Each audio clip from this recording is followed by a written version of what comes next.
Olá, seja bem-vindo a marcoteles.com.br. Hoje eu quero conversar com você sobre uma coisa muito importante e que às vezes não é compreendida no meio evangélico. As pessoas tratam disso com muito misticismo, muitas vezes. E, na verdade, a coisa é bem prática para você saber que cristão não deve ser maçom, tá? Um verdadeiro cristão jamais pode entrar na maçonaria ou, se está, deveria ter saído há muito tempo, tá? Então a maçonaria não é coisa para crente. É isso que nós vamos estudar hoje. Eu fui verificar algumas coisas sobre maçonaria, né? Porque eu fiz uma enquete aqui com o pessoal do canal perguntando se os inscritos acreditavam que maçonaria era coisa de cristão, né? 85% mais ou menos dos inscritos são contra a maçonaria e estão corretos, né? E apenas uns poucos, uns 3% são a favor e outros poucos por cento não têm opinião definida, né? Então eu vou esclarecer aqui para aqueles que não têm opinião definida ainda, tá? Para aqueles que são a favor, porque estão enganados, também é um esclarecimento para que entendam por que que um cristão não pode ser maçom, tá? Isso inclui não só cristão evangélico, não. Todo cristão, qualquer cristão, não pode ser maçom, tá bom? Então vamos lá.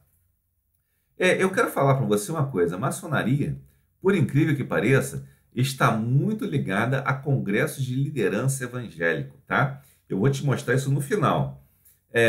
Mas você tem que acompanhar o raciocínio, porque é complexo o raciocínio.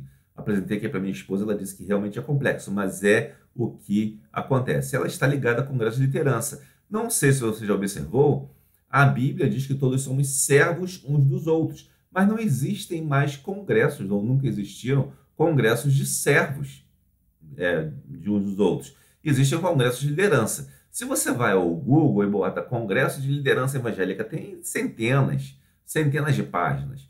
Inclusive, a maçonaria, ela começou muito com as igrejas mais históricas, digamos assim. Inclusive a Igreja Batista, né, tinha muito maçom, ainda tem, né? Mas já se posicionou contra, está se posicionando contra. E é interessante que a maçonaria está entrando nas igrejas pentecostais, especialmente, através desses congressos evangélicos de liderança. Eu quero dizer com isso o quê? Que as pessoas que vão lá e dão palestra estão pensando nisso? Não, estão sendo usadas, tá? São apenas peões num jogo maior que às vezes não sabem. Alguns podem até saber do que se trata, mas outros não sabem, tá? Então, veja bem, o fato de fazer um congresso evangélico de liderança é simplesmente porque é uma moda que as pessoas estão seguindo e que não sabem de onde veio. Pois eu estou dizendo que veio da maçonaria. Cuidado com isso, tá bom? E com influência da questão da administração eclesiástica, tá? Que já começou lá com um maçom, lá mais ou menos na década de 70, 80, se não me engano, entre os batistas, que introduziu a administração eclesiástica entre os batistas, tá? Bom, vamos lá. Primeiro você tem que saber aqui qual é o objetivo da maçonaria. Só pelo objetivo, você já vai saber que você, um cristão, não pode ser maçom. Isso aqui, essas informações que estou tirando aqui, eu fui procurar num site que não recomendo a você que vá, né? Um site de um feiticeiro, né? Que ele foi entrevistar maçons, né? E quando ele entrevistou os maçons declararam essas coisas. Só que quem não entende, por exemplo, de ciência da religião, teologia, algumas coisas específicas, pode passar por alto o que eles disseram. Mas eu estudei um pouco essas coisas, então consegui juntar as peças e entender melhor. É um erro muito grande quando os evangélicos, alguns evangélicos, né, é um erro assim, mas não proposital, né? Quando começa a focar o combate à maçonaria nos rituais que eles fazem. Ora, pelos rituais já é um problema, né? É assim como você tem feitiçarias, outras coisas, que tem rituais também, e você não precisa ficar explicando os rituais. Então, você explicar os rituais de uma feitiçaria ou de uma seita não vão ser contra ela propriamente dito, né? Então, você tem que explicar o objetivo dela e o que ela ensina, né? Primeiro, o objetivo da maçonaria é a evolução ética da humanidade, ou seja, eles procuram trazer à humanidade uma evolução ética. Só que esse princípio por si só, ele é antibíblico. Por quê? A Bíblia nos diz que o ser humano vai cada vez de mal a pior. Não existe evolução ética da humanidade, existe apenas corrupção da humanidade. Não é possível que um evangélico, um cristão, participe de um tipo de religião ou de agremiação que ensine isso e ache isso normal, e ache isso louvável ainda, porque isso é antibíblico. Ou ele acredita na Bíblia, ou ele acredita na maçonaria. Vamos ver como eles querem essa evolução ética. Eles querem, através, esqueci de botar aqui, mas eles querem através do aperfeiçoamento da pessoa, né? Do autoconhecimento. Vou tratar mais à frente sobre isso. E esse autoconhecimento, eles influenciam o mundo através de obras sociais, né? Eles vão criar essa evolução ética através das obras sociais que eles se manifestam, influenciam o mundo, e a influência dos próprios maçons em si, em seus negócios, que geralmente são pessoas de bom poder aquisitivo, digamos assim, ou de grande influência na sociedade, geralmente são maçons, e eles querem isso, essa influência no mundo, querem mudar a ética do mundo sem Cristo como mediador. Em Atos diz que há somente um mediador entre Deus e os homens, Jesus Cristo, homem. E eles não querem Cristo como mediador e nenhum outro Deus, falso Deus. Eles não querem nem o verdadeiro Deus, nem o falso Deus.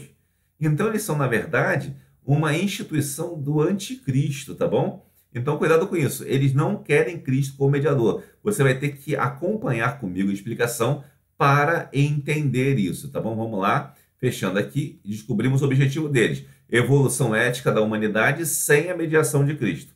Ou seja, a mediação de Cristo, ela é necessária porque o homem jamais vai evoluir eticamente, certo? O homem vai se degradar cada vez mais eticamente. Então é necessária a mediação de Cristo para a salvação do homem. E isto eles negam peremptoriamente. Agora, por que eles negam isso? Porque eles têm uma questão aqui que se chama a visão deles de religião. O que eles pregam? Eles pregam uma coisa chamada hermetismo. Hermetismo, explicando assim de forma mais rápida, é um tipo de filosofia religiosa que surgiu mais ou menos ali surgiu mesmo no Egito, Mesopotâmia, Grécia, aquela região ali, e que adorava Hermes Trismegisto, né? Hermes Trismegisto, Hermes era um deus grego, né? Era um deus grego que levava os mortos para o inferno, por exemplo, né? Tirava os mortos do inferno, coisa assim, encaminhava os mortos nesse caminho para o inferno.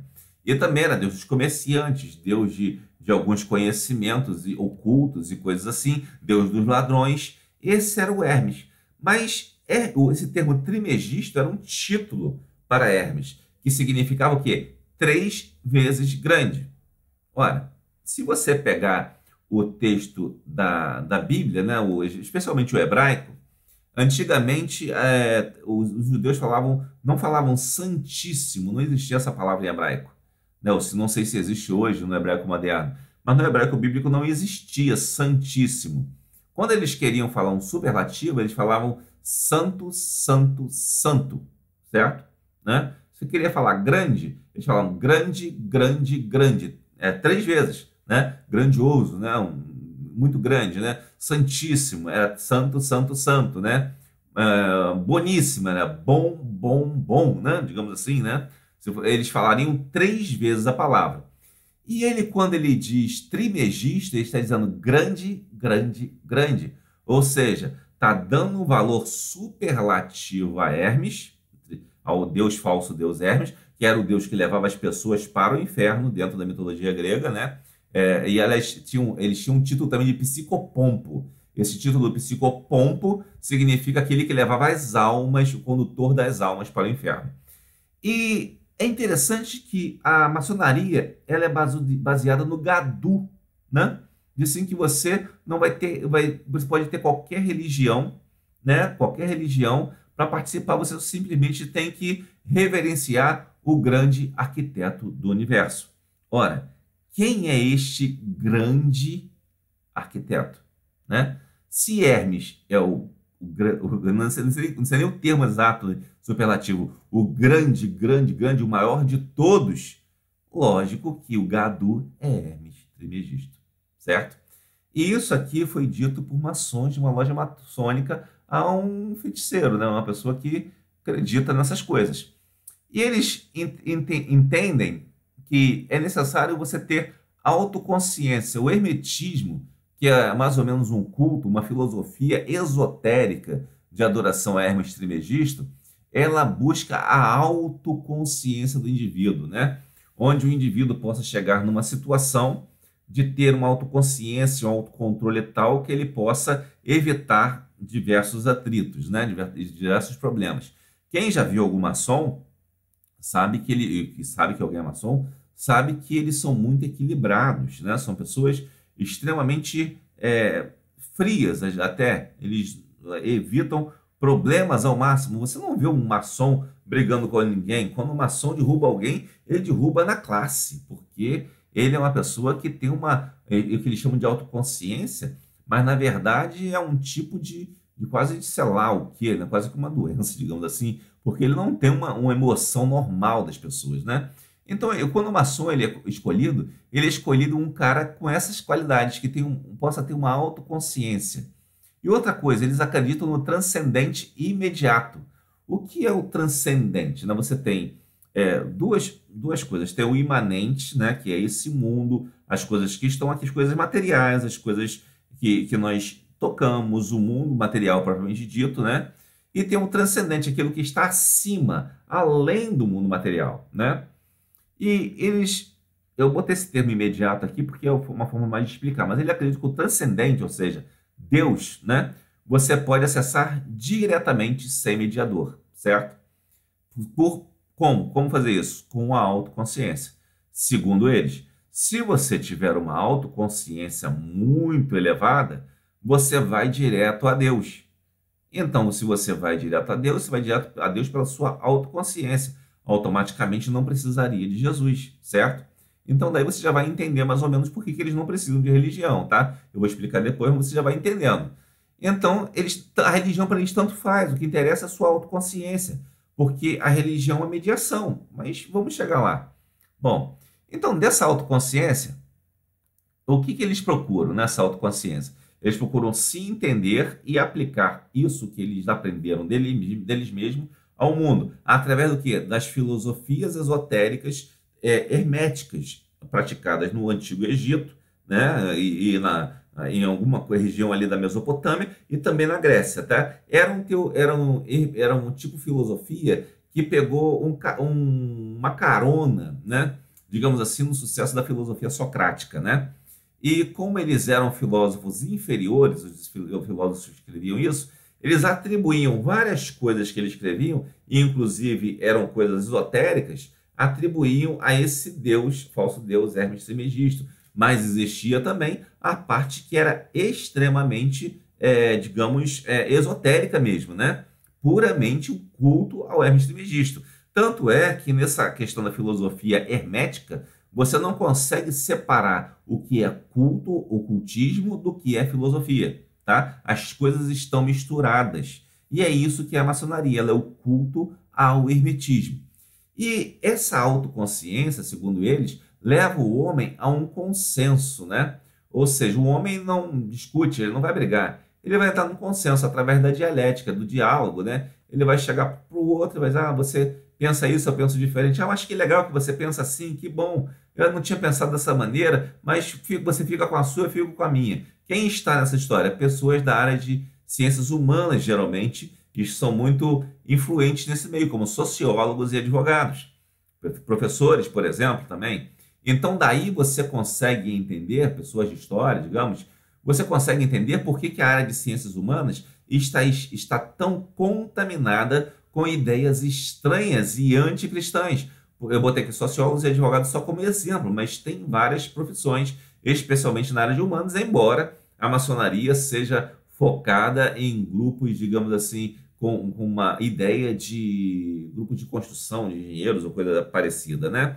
Mas não são exatamente esses. São pessoas com uma vocação mais para humanas, não que não tenham engenheiros, tem também médicos e tudo, mas são pessoas com uma vocação, com um pendor para áreas humanas.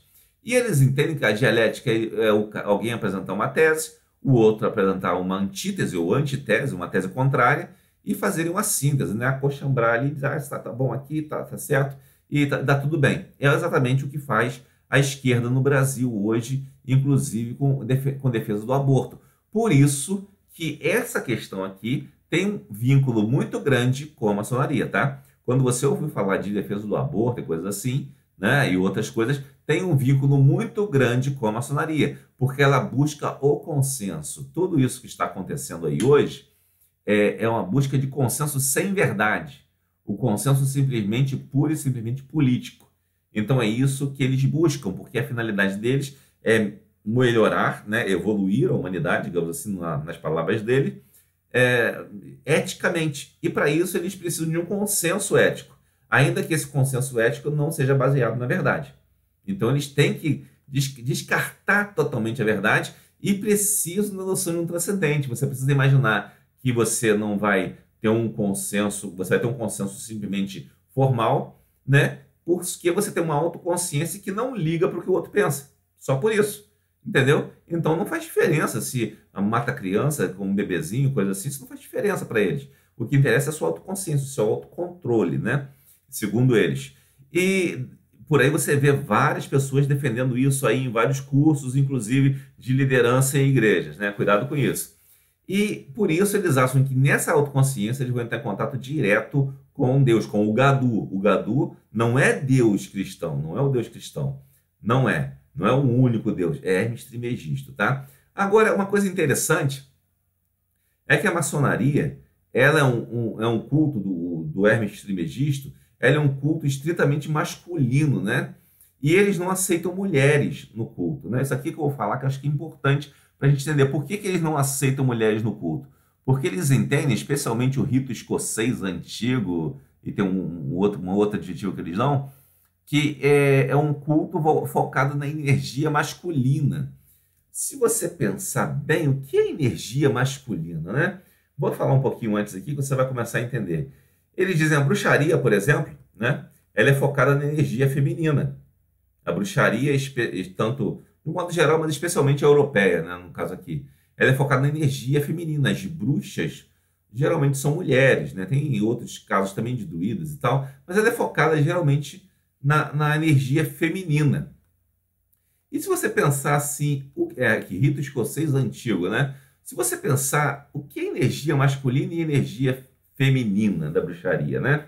Energia masculina e energia feminina é a energia que vem dos deuses da fertilidade da antiguidade. Dentre esses deuses da fertilidade, existia a deusa, né? Que inclusive adorada pelo feminismo, de uma forma geral, a deusa e o deus da fertilidade, né? Essa deusa da fertilidade, ela tinha várias manifestações em vários povos. Uma delas é Diana dos Efésios, que os apóstolos pregaram, expulsaram o demônio na cidade de Éfeso e foram perseguidos, quase foram mortos, porque estavam acabando com o comércio de ídolos naquela cidade, e foram perseguidos. Diana dos Efésios é uma deusa da fertilidade. Você já deve ter reparado que o diabo aparece em algumas figuras com chifres, né? Essa figura do diabo se refere ao deus da fertilidade, que ele tinha um vínculo com os animais, como bodes e animais muito sexualmente muito ativos, né? E por isso ele tinha chifres, né? O deus da fertilidade. Essa figura do diabo com chifres, em alguns quadros, especialmente católicos, né? Ou de outras pessoas, ele não tem nada a ver com a Bíblia Sagrada, tá? A Bíblia Sagrada não diz que ele tem, pelo menos eu desconheço alguma tradução, algum texto, não lembro nem um pouco nesse momento, que diga que o diabo tinha chifres, né? Essa figura do diabo com chifres é uma alusão da figura do deus da fertilidade, né? Vinculado, né, à figura do diabo, né? Eles pegaram o deus da fertilidade o diabo, assim como a deusa da fertilidade também o diabo também de alguma forma. Só que depois, com a história, né, com o decorrer da história, pegaram a deusa da fertilidade da bruxaria e vincularam a Virgem Maria e resolveram essa questão, né? Resolveram mal a beça, né? Maria ficaria terrivelmente decepcionada com isso. E a questão do diabo eles resolveram atribuindo a figura do deus da fertilidade ao próprio diabo, né? Então eles tiraram os dois deuses principais do panteão, digamos assim, pagão, que era a deusa da fertilidade e o deus da fertilidade. Então daí existe essa questão. A bruxaria é da energia feminina, que é da deusa da fertilidade, e a maçonaria, o hermetismo, remete à energia masculina. Quando isso você chega a isso, esse rito escocês, ele tem algumas coisas interessantes. Você pode dizer, mas tem mulheres. Sim, tem as filhas de Jó, que são as meninas, né? As meninas mais ou menos adolescentes, digamos assim, pré-adolescentes, adolescentes, que fazem alguns serviços para a maçonaria. As mulheres não são rejeitadas, mas eles entendem que não participam dos seus rituais simplesmente por serem energias diferentes, né? Ser uma energia feminina. As abelhinhas são as crianças, né? Inclusive meninas também, crianças de, sei lá, 7, 8 anos, digamos. As cunhadas são as mulheres dos maçons, porque os maçons se tratam por irmãos, certo? Então, se eles se tratam por irmãos, a esposa de outro maçom para ele é uma cunhada, os filhos são sobrinhos e por aí vai, né? Então, quando você vê essa situação, nesse rito escocês aqui, traz até uma ideia de família, né? Por incrível que pareça, mas é uma família sem a verdade, que não está preocupada em buscar a Deus. Por isso que você vê que os caras se preocupam em destruir a sua família, mas não destroem a família deles. Porque eles sabem que a família é importante para manter o poder deles, mas eles pregam todo tipo de coisa errada para que você possa destruir a sua família, enquanto ele se mantém estruturado através dessa artimanha aqui, da busca do consenso e da autoconsciência, onde você, pela autoconsciência, alcançaria imediatamente a Deus, sem passar por ninguém, inclusive sem passar por Jesus, né? Então, eles descartam a Jesus aqui, embora necessite que uma pessoa seja religiosa. Você vai dizer, mas ora, a pessoa tem que ser religiosa para entrar na maçonaria, é uma das coisas que eles mesmos dizem, né? Então, não tem nada contra a religião, contra o cristianismo na maçonaria. Tem sim, aí que é o pior problema, meu amigo. Aí que é o pior problema. Veja aqui, eu vou explicar para você um pouquinho sobre a questão da religião, né, que tem a ver com ele. A religião, ela é uma consciência e relacionamento com Deus. Ela é uma consciência de Deus e um relacionamento com Deus. Não é uma autoconsciência, não é uma consciência comigo mesmo, um relacionamento comigo mesmo. É com Deus. Então, para eles, isso aí é ruim, porque eles pregam o conhecimento de si mesmo e o entendimento de si mesmo, e você relacionar o seu próprio eu interno, eu interno ficou até redundante, mas você se relacionar o seu próprio eu com o mundo exterior de forma equilibrada, tá? De forma equilibrada para alcançar seus objetivos, sejam eles quais forem. E eles, inclusive, entendem, como eu mostrei para vocês, que eles querem um transcendente imediato, ou seja, não tem mediação entre eles e o Deus deles, né? O Gadu, né? O Hermes Trismegisto. Na verdade, a religião, seja qual for a religião, ela busca uma mediação de alguma forma, né? A maioria, pelo menos, né? O cristianismo, a mediação é Cristo. Atos nos diz que não existe nenhum outro nome dado entre os homens pelo qual importa que sejamos salvos. Cristo é o nosso único mediador para com Deus. Mas quando ele diz que o acesso é imediato, ele tira a Deus, né?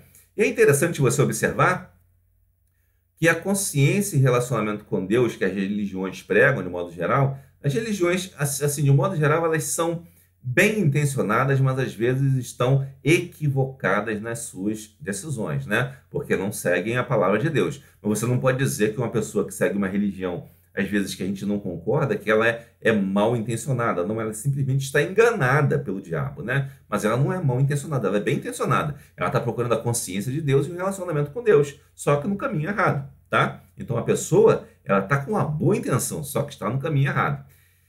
Agora, se a pessoa também está procurando o transcendente imediato, está procurando um mediador, por exemplo, quando você procura a Deus, você procura através de Jesus, pela ação do Espírito Santo também.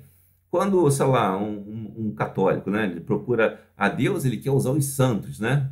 Usa os santos como mediadores. Não tem nada a ver, mas tudo bem, né? Quando um espírita, um animista, usa alguns demônios que parecem que seriam santos para eles, né? Então eles têm uma mediação ali. Inclusive, você pode pensar assim, mas algumas religiões não têm ideia de Deus soberano. Tem sim, todas as religiões têm a ideia do Deus Supremo, tá? Porque elas têm a ideia do Deus Supremo, mas elas entendem que o Deus Supremo está distante e que elas não podem acessar o Deus Supremo.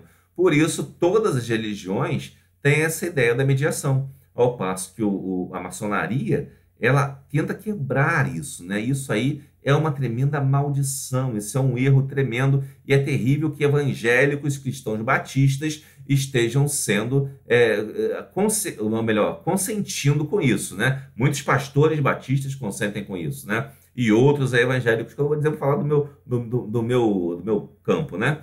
E vamos lá. E vamos ver essa consciência e relacionamento com Deus, o que tem aqui. É interessante que, por mais estranha que seja a religião, diferente que ela seja, ela busca a verdade, tá? Lembra que lá eles não buscavam a verdade, eles buscavam consenso? Ou seja, não interessa para eles o que é verdadeiro, interessa para eles o que todo mundo concorda e que todo mundo bate palma. Isso que está certo.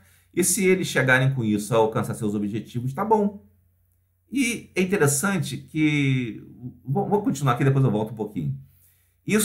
A busca da verdade, ela leva ao quê? A embates, a discussões por embate. Você pode observar, por exemplo, atualmente, né, estamos em 2018, época de eleições, temos alguns sujeitos que são meio estranhos, como, por exemplo, os olavetes e os bolsonaretes, né? Eu não vou nem entrar nesse mérito aqui, mas eles geralmente querem brigar com todo mundo, querem fazer o pior possível, querem xingar, querem bater, e tudo isso, tudo do pior possível. Os esquerdistas são a mesma coisa, né? São a mesma coisa, são igualzinhos, né? Em termos de lidar com as coisas, lidar com a verdade. Mas eles vivem em embate. Por um lado, você vai pegar... Os esquerdistas é uma exceção aqui que eu vou dizer, fazer a parte. Mas principalmente os olavetes e os bolsonaretes, eles são um tanto quanto instigantes, porque eles buscam a verdade. Mesmo que eles estejam buscando a verdade equivocadamente, né? Eles buscam a verdade e por isso geram embate. E esses sujeitos, assim como nós, evangélicos de modo geral, até os evangélicos mais moderados, né? Eles são indesejáveis para esses sujeitos da maçonaria, né? Que estão buscando o oculto, o ocultismo, culto ao oculto, né? E é interessante que você vai ver que isso aqui também tem a ver com essa consciência e relacionamento com Deus. Eles fazem exatamente como está aqui na maçonaria, no hermetismo, que se você for olhar, é o oposto, né? É a autoconsciência e o transcendente imediato. O que é isso? Se quem já era adulto na década de 80, né, ou já era jovem pelo menos, quem andava numa livraria, você ia numa livraria, sei lá, 90% dos livros eram de projeção astral, de adivinhação, de não sei o quê, eram questões de nova era, né? Nova era. Na década de 90, as igrejas começaram a chamar a atenção para esse mal, que era o ocultismo se espalhando pelo mundo, que era chamado Nova Era. Depois você pode pesquisar sobre isso com um outro pregador evangélico, ou eu posso fazer um vídeo depois sobre essa questão da Nova Era. A Nova Era prega exatamente isso, você ter uma autoconsciência tal que você chega a uma consciência cósmica. E essa consciência cósmica te colocaria em contato direto com o Gadu, digamos assim, né? E esse contato direto te daria poderes sobrenaturais, como, por exemplo, de materializar coisas, pensar numa coisa e materializar essa, porque você seria capaz de manipular os poderes do cosmos, tá? Então, a ideia é exatamente essa. Isso é o quê? É o anticristo. Como é que pode um cristão, especialmente um pastor evangélico, pertencer à maçonaria? Não dá, tá?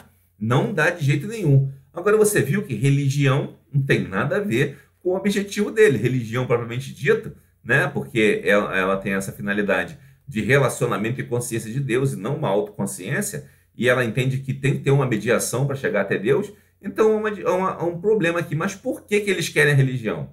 Por quê? Porque a religião para a maçonaria é importante, ela exige um religioso por causa da noção do sagrado, tá? Eles não querem que você acredite em Deus, eles estão pouco se importando como você acredita em Deus, estão pouco se importando com a sua religião, mas eles estão muito preocupados que você tenha noção do sagrado, né? Deixa eu tentar explicar um pouquinho o que é a ideia de sagrado e profano, né?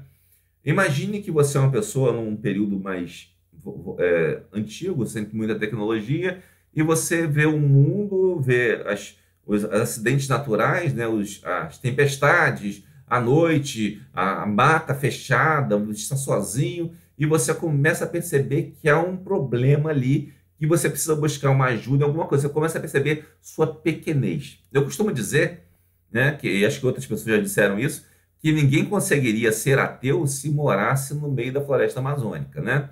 Eu acho que é muito fácil ser ateu na cidade, né? Óbvio. Você liga, quero uma pizza, né? Quero isso, quero aquilo. Aí chama o Uber, chama o táxi. É fácil ser ateu. Eu quero ver ser ateu no meio da floresta amazônica. Fica lá uns 10 anos e depois vê se você volta ateu. Aí eu quero ver se não dá. Por quê? Porque essa noção do sagrado está nessa questão dessa crise entre o sujeito finito e o mundo lá fora, o mundo de modo geral, né? Como maior do que ele, pelo menos, né? Então, ele precisa romper essa tensão. Existe ali o sagrado e o profano, uma questão de segurança humana, né? O sagrado para ele é o que garante a segurança, né? Assim, de uma forma bem teórica, explicando isso, né? O sagrado é o que garante segurança e o profano é a ameaça do mundo exterior, certo? Explicando de forma mais objetiva. O sagrado é a segurança e o profano é a ameaça, certo? Inclusive, os maçons usam esse termo profano e... Qual é o outro termo? Iniciado? Não, esqueci. Esqueci o termo agora, desculpa, me perdoe. Então, eles usam esse termo, porque o profano, porque ele está dentro do mundo ameaçador, né? Que é o mundo, na verdade, judaico-cristão, e eles precisam sair desse mundo ameaçador e encontrar a luz. Um dos rituais, inclusive, da maçonaria, eu disse que não ia falar nisso, mas agora é propício para ilustrar. O cara bota uma venda, rasga uma roupa, bota uma roupa esquisita e diz que ele está encontrando a luz na maçonaria que está deixando as trevas para trás. Ou seja, ele está deixando o mundo com uma cultura judaico-cristã para trás e assumindo as ideias da maçonaria. E isso pastores fazem esse tipo de ritual, tá? Será que eles não sabem disso? Será que eles não sabem disso? Não é possível, né? Bom, o templo maçônico, ele funciona como que se chama de teologia do centro, né? E lembra que eu falei para você que o sagrado e o profano, eles estão a ameaça, né? E a segurança, tá? A ameaça e a segurança do indivíduo, né? Então, eles chegam num ponto, como se houvesse assim, uma figura, existe uma figura, é como se houvesse um grande lençol, né? Esse grande lençol separa o sagrado para cima, que é onde a pessoa estará, digamos assim, que protegida, né? E embaixo, o profano, o mundo das ameaças. Mas se esse sagrado, entrar um pouquinho da luz do sagrado, e tivesse um lençol negro, digamos assim, tapando a luz, se esse lençol do sagrado for rompido e entrar uma luz no mundo profano, automaticamente a pessoa teria um alívio das ameaças do mundo profano. Isso se chama teologia do centro, né? Que é como se você pegasse uma vara de bambu e furasse aquele lençol rompesse e varasse um pouco de luz ali dentro, certo? Vazasse um pouco de luz. O templo maçônico, ele simboliza essa teologia do centro, porque ele chega ali naquele lugar, as pessoas verem vários símbolos, né? Tem colunas, você entra atrás da porta, tem 2 colunas, onde tem um globo celeste e o globo terrestre, né? O globo celeste é uma coisa que eles inventaram, um globo com umas estrelinhas, né? E o globo terrestre ali, propriamente dito, em cima dessas colunas seguradas por romãs, né? E tem outras situações onde há um lugar no meio, um púlpito no meio, onde eles têm um livro lá, um livro da lei, tem um compasso e um esquadro. Naquele lugar ali são feitos os juramentos, né? Especialmente durante as solenidades deles, e tem 3 velas, né? Triangulando ali. E dentro do culto também é triangulado. Tem o presidente lá na frente, dois vice-presidentes atrás e um guardião do templo. Eles têm outros nomes que agora eu não lembro, não convém, porque eu não quero me deter muito na questão dos rituais deles. Mas esses rituais, eles fazem com que a pessoa que tem a noção do sagrado vincule aquela noção do sagrado, que tem muito de simbólico nela em si, e por ela ter alguma coisa simbólica, ela vincula aquilo à própria maçonaria. O quê? Ao hermetismo, ao culto a Hermes Trismegisto. Ou seja, o templo maçônico, ela usa a teologia do centro, ou seja, a noção de sagrado, de rompimento dessa questão da ameaça, né, do mundo profano, para que o cara possa achar que aquele lugar é ótimo. É como se fosse um lugar realmente de alívio. E é exatamente isso que os pastores que vão para a maçonaria dizem. Ah, é um lugar maravilhoso, é melhor que a igreja, porque lá todo mundo se dá bem. É verdade. Acredito nisso. Sabe por quê? Porque eles não estão preocupados com a verdade, eles não estão preocupados em ter sua opinião verdadeira, eles estão preocupados simplesmente em se relacionar bem com os outros, para que alcancem o seu objetivo em comum, certo? Então eles não são verdadeiramente, digamos assim, honestos com o que pensam. Eles simplesmente, que legal que você pensa assim, tá bom. Não interessa a verdade para eles. Para o religioso, interessa a verdade. Mas eles precisam da religião, eles precisam dessa noção de sagrado, tá? E dessa noção de sagrado, eles pegam e trabalham ela com a simbologia. E através dessas simbologias, eles conseguem fazer com que sujeitos que são pastores, né, a partir da noção do sagrado, acabem aceitando a maçonaria como uma coisa muito boa. Então é por isso que a maçonaria exige que quem entra na maçonaria seja religioso. Ou seja, acho que falta uma coisinha aqui. Por exemplo, não seria adequado, por exemplo, né, que outras pessoas fossem maçons, que não fossem religiosos, porque os religiosos são predispostos ao sagrado, né? Agora, se você pega, por exemplo, um ateu, ele não tem essa predisposição ao sagrado, ele não está pouco se preocupando, até porque é um cara urbano, ele não sabe qual é o problema da crise, muitas vezes tem dinheiro também, né? Os mundanos, por exemplo, aquelas pessoas que vivem uma vida dissoluta, né? Elas são pessoas que não interessam a maçonaria, porque eles não têm noção de sagrado.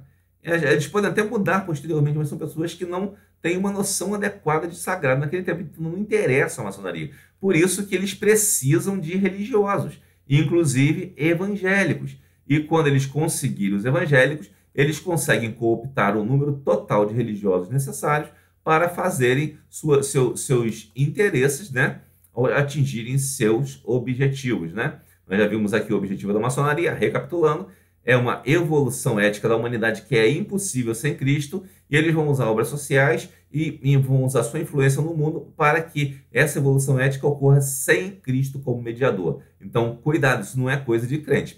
Alguém que me disser que isso é coisa de crente, brincadeira, né? Então, agora, incoerências na igreja, trazidas por essa predisposição maçônica. Uma delas está aqui no nosso título, que é o quê? Congressos Evangélicos de Liderança. Você pode entrar no Google, pesquisar direto, que você não vai encontrar Congresso Evangélico de Serviço, de Servidão, não. Você vai encontrar só Congresso Evangélico de Liderança. E tem pastor pentecostal até sério mesmo, bancando isso aqui, Congresso Evangélico de Liderança, como se fosse salvação. Mas, meu amigo, Congresso Evangélico de Liderança é a maçonaria na igreja, tá? É a maçonaria na igreja. Observe isso aqui. Isso é uma incoerência eclesiástica que é oriunda da maçonaria. Por quê? Para a maçonaria, existe igualdade com hierarquia. Ora, se nós todos somos iguais na igreja, automaticamente não há hierarquia. E se não somos iguais, há hierarquia. Mas eles fazem uma confusão que todos são iguais com hierarquia. Eles têm lá, você vai dizer, mas como que eles são iguais? Eles se entendem como iguais, né? Tem os graus, né, que são tipo graduações para eles, mas são graduações assim não sei explicar exatamente, mas são graduações com que eles vão subindo de certo nível de notoriedade na maçonaria. E tem também funções, cada um tem a sua função, como por exemplo, um é o chefe, o presidente da reunião, outro faz isso, outro faz aquilo, porque eles acreditam no poder do trabalho como modelador dos comportamentos. E isso eles estão até certos, né? Mas eles usam isso de uma forma que é anticristã. E eles defendem a igualdade, mas defendem essa hierarquia. Eles dizem que todos os maçons são iguais e, ao mesmo tempo, tem a hierarquia. Olha só que estranho, né? Até um tempo atrás, eu vou falar da Igreja Batista, né? Nós tínhamos pastores e diáconos, e pastores e diáconos eram iguais, né? Tem um vídeo aí que eu falo mais atrás sobre o satanismo que entrou na igreja, a importância do diaconato na igreja, e que acabaram com os diáconos em muitas igrejas, isso é perigoso. Alguns pastores acabaram até porque foram na onda, não sabiam o que estavam fazendo, mas foram na onda. Criaram uma situação onde acabaram com o diaconato, que na verdade às vezes impunha restrições a certos sonhos de grandeza de alguns pastores, né? E criaram assim, agora você tem um diácono que está abaixo do pastor, quando eram iguais, né? E o pastor presidente, que é o super-chefe da igreja, os pastores auxiliares, que são os puxa-sacos do pastor presidente, né? Diga-se de passagem, literalmente é isso, né? E tem os diretores de ministérios, que não são nem consagrados, são os sujeitos que estão lá simplesmente para servir às vontades do pastor presidente. O cara vai dizer, mas não é assim, não tem, todos são iguais na igreja, mas é conversa fiada, porque na realidade você sabe que é assim, que existe hierarquia, né? Existe hierarquia. Então, essa ideia de igualdade com hierarquia, ela veio da maçonaria, porque não existia antes. Se você pegar essa história de ministérios em igreja, isso é recentíssimo na igreja. É recentíssimo, deve ter uns 20, 30 anos no máximo, né? É recentíssimo. A igreja não tinha isso, mas a maçonaria conseguiu influenciar isso. Depois que ela colocou ministérios e especialmente acabou com o diaconato praticamente, outro passo foi gerar os congressos de liderança. Porque as pessoas não querem ser mais servos, não querem ser diáconos ou pastores que servem uns aos outros. Ou então membros de igreja que também servem uns aos outros, né? São todos servos. O pastor é igual ao diácono, que é igual ao membro. Não tem hierarquia. Mas eles criaram a hierarquia. E quando eles criaram a hierarquia, a desculpa que deram foi a liderança. Tem um cara que é líder. O cara é líder. Na Bíblia não tem essa figura de líder, mas sim de guia. Aquele que orienta as ovelhas como deve seguir, vai apacentando e não liderando, é diferente, né? Então, o que acontece aqui, eu não vou entrar nessa discussão também, mas surgiram então os congressos de liderança. Esses congressos de liderança, eles fazem com que a igreja se adeque ao padrão maçônico, ou seja, as igrejas agora estão procurando liderança, querem só líderes, e estão dizendo que todos são iguais na igreja, ou seja, eles estão criando, como dizem aí, uma paralaxe cognitiva, né? uma dissociação de ideias, e com isso as pessoas estão aceitando um padrão que na verdade, esotérico, que não é, na verdade, cristão. Tá? Não tem isso no cristianismo. O apóstolo Paulo diz que não há jovem, não há homem nem mulher, não há servo nem livre, não há judeu nem grego, todos são iguais em Cristo, né? Certo? Não há um superior ao outro. Paulo, por exemplo, quando fala aos Coríntios, e ele é duro com a carta aos Coríntios, ele fala aos Coríntios coisas sérias, mas Paulo, por incrível que pareça, ele fala de forma amorosa, ele não bota a sua autoridade. Em alguns momentos, acho que foi aos Gálatas, se não me engano, agora, Paulo diz assim, eu poderia até usar minha autoridade, mas não vou usar, porque nós somos iguais. Em Filemão, por exemplo, você vai encontrar Paulo fazendo isso. Ele, olha, eu poderia até pedir, você poderia te mandar pelo que fiz por você, pelo que eu sou e tal, mas não vou fazer isso porque nós somos irmãos. Ou seja, Paulo, mesmo tendo autoridade, ele não usava, porque ele era igual. Então, por que os pastores hoje querem ser pastores presidentes, querem ser os ungidos da igreja e coisas desse tipo? Isso já é influência da maçonaria, tá? Então, eu acho que chegamos ao fim dessa explicação, né? Então, podemos entender, resumindo aqui, o objetivo da maçonaria é uma evolução ética da humanidade sem a mediação de Cristo, né? Para a salvação. Sem salvação, você não precisa ter salvação, porque, na verdade, a salvação é uma coisa que para eles seria inútil, né? A religião para eles é simplesmente um caminho para você entrar através da consciência do sagrado dentro do esquema da adoração a Hermes Trismegisto. E o Gadu, não se engane, não é o Deus Jeová, não. É Hermes Trismegisto mesmo, tá? E tanto que o Gadu, esse grande, né, já mostra o que é. E as incoerências eclesiásticas que nós vemos nas igrejas hoje, especialmente congressos evangélicos de liderança, né, e tem influência na maçonaria, são resultado da influência da maçonaria na igreja. Bom, espero que eu tenha esclarecido você sobre isso. É um assunto extremamente complexo, eu não vi ninguém argumentando dessa forma. Eu vejo as pessoas falando muito sobre rituais e outras coisas, mas não sobre a origem lá no esoterismo. Pelo menos eu não vi. Se você já viu isso, que bom, que bom. Mas se você não viu ainda, essa é uma forma de você conhecer por que um cristão verdadeiro jamais aceitaria ser maçom. Se um cristão aceita ser maçom, é um cristão de meia tigela. Me desculpe, né? Um cristão verdadeiro não aceitaria ser maçom. Então, essa é a mensagem de hoje em marcoteles.com. Deus o abençoe.